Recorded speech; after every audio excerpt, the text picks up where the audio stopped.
Alright, so in this lecture we're going to make Hamburger menu working. We will do a couple of things. When we click menu icon, it should be transformed into X, and also it will have underline. Then by default we will display banner, and when we click icon it will become hidden, and navbar will be displayed with nice effect. So that's all about what we're going to do. In order to create click event, we will use a little bit of JavaScript. Alright, first of all, let's transform menu icon into X. For that we need to rotate lines with different directions. Let's select line first, using class name line1.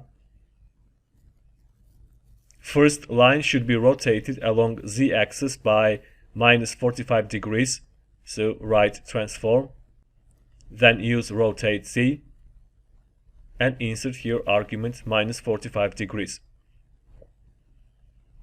So as you see, line is rotated, but actually that's not what we wanted. By default it's rotated according to transform origin center, and in this case we need origin to be right. So write transform origin and make it right. So after that, z-axis will go to the right side of line instead of center, and line will be positioned in the right way. So as you see, now problem is fixed. Alright, let's go ahead and move on to line 3. I'm not going to style line 2 yet because at first I'm going to create X. I think it will make more sense. So let's select line 3. Regarding line 3, we need to rotate it along z-axis as well, but with opposite direction.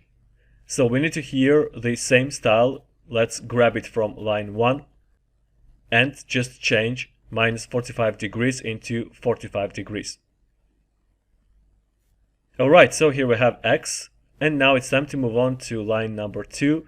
Actually, we have already selected it, but we need to select it once again because we have to add here some other class, which you will see soon. Actually, line 2 will be moved down below. I mean, it should be underlined for X. So in case of line 2, we need transform with translate. For X direction, we need here 5 pixels. It will allow us to center line. As for vertical movement, let's write 20 pixels.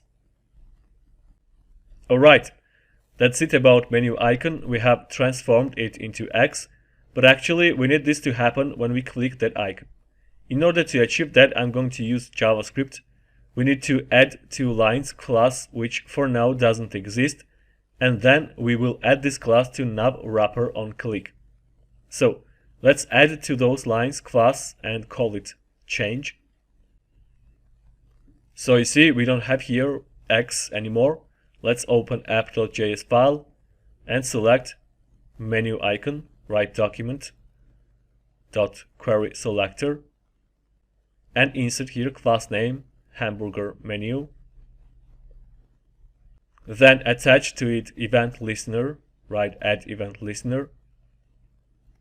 We need here click event, and then arrow function. So as we said, when we click icon, we need to add to navWrapper class change. Actually, navWrapper is a parent element for icon and also for both navigations. So let's select it, write document dot query selector, and insert here class name navWrapper.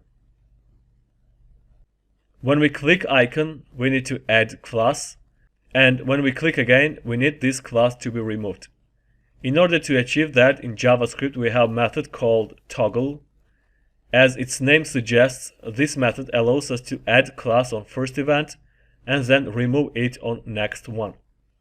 Before that, I'm going to use property called class list, which returns existing classes of navWrapper, and also it has access on different built-in methods like add, remove, toggle, and so on. In this case, we need toggle, and then insert here class name change. So when we click, you see that icon is transforming into X, and then on another click, it gets back its default shape. In order to make this change nicer, let's add transition to line. We need here transform and duration 0.5 seconds. Alright, Now it looks much better, and next we have to work on navigating from banner to navbar and then back. First of all, let's get rid of hidden attribute from HTML. Next, we need to hide both navigations. First one will be hidden up. As for second one, we will hide it down below. For now, for top now, we have position top as 0. Actually, its height is 15 VH. So we need to move it up by 15 VH. So as a value of top position, we need to write here minus 15 VH. Then same we need for bottom nav. As you know, its height is 85 VH.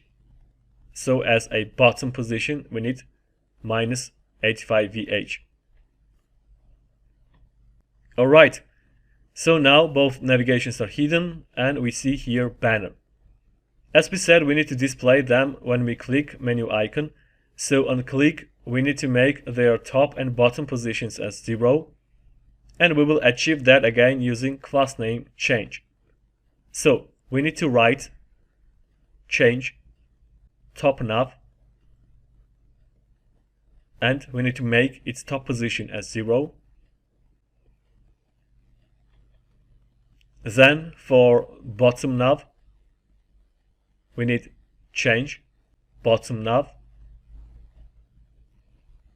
and bottom position as 0 as well.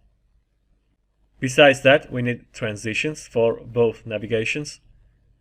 So for top nav, write transition with values top 0.4 seconds. And for bottom navigation, we need transition bottom 0.4 seconds. So let's click, and you see that everything works fine. Navbar is appearing with cool effect. The only thing that we have to do is to keep logo displaying, and we can do that using z-index property. So let's assign to logo z-index with higher value, let's say 100. Alright, now everything works perfectly. Actually, we have finished working on styles of project and also on 3D effects. The only thing that we have to do is to make project responsive on different screen sizes, and for that let's move on to the next video.